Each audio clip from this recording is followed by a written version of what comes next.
শাহবাগ চত্বর নয়, জাতীয় সংসদ। এইভাবে সংসদে যখন খুশি তখন দাঁড়াবেন, that is not the norm. Please take your seat Mister Hannan Masud.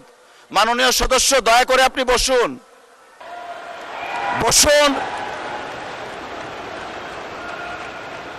সরকারের এই বাজেটের উপর যে জনগণের আস্থা নেই, ব্যবসায়ীদের আস্থা নেই, তার প্রমাণ বাজেটে খাদ্যপণ্যের দাম কমানোর একদিন ঠিক অব্যাহতি পরেই চালের দাম, ডাইলের দাম বাজারে, খুচরা বাজারে বেড়ে যাওয়া। মাননীয় স্পিকার, আমাদের মাননীয় প্রধানমন্ত্রী আজকে এখানে নেই।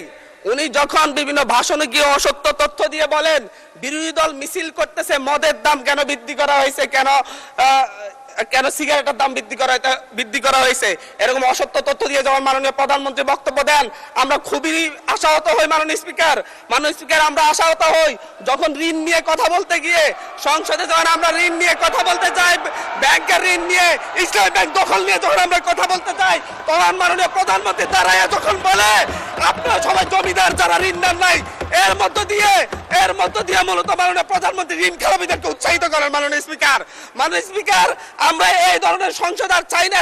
মাননীয় সংসদ সদস্য যে বক্তব্য দিয়েছেন বিরোধী দলের, সেই বক্তব্যের মধ্যে তিনি সুনির্দিষ্টভাবেই বলেছেন যে আমাদের সংসদ নেতা প্রধানমন্ত্রী তিনি অসত্য বক্তব্য দিয়েছেন।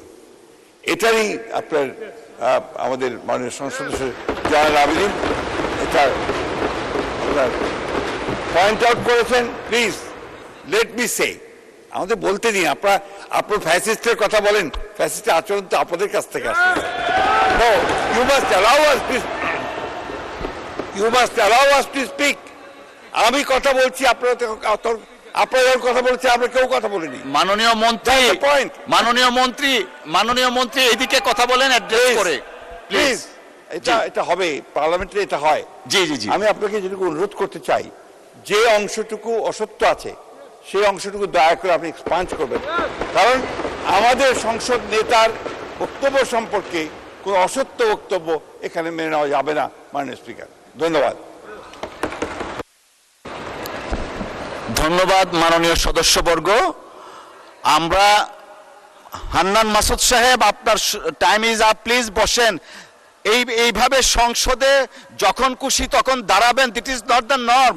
Please take your seat Mister Hannan Masud. মাননীয় সদস্য, দয়া করে আপনি বসুন,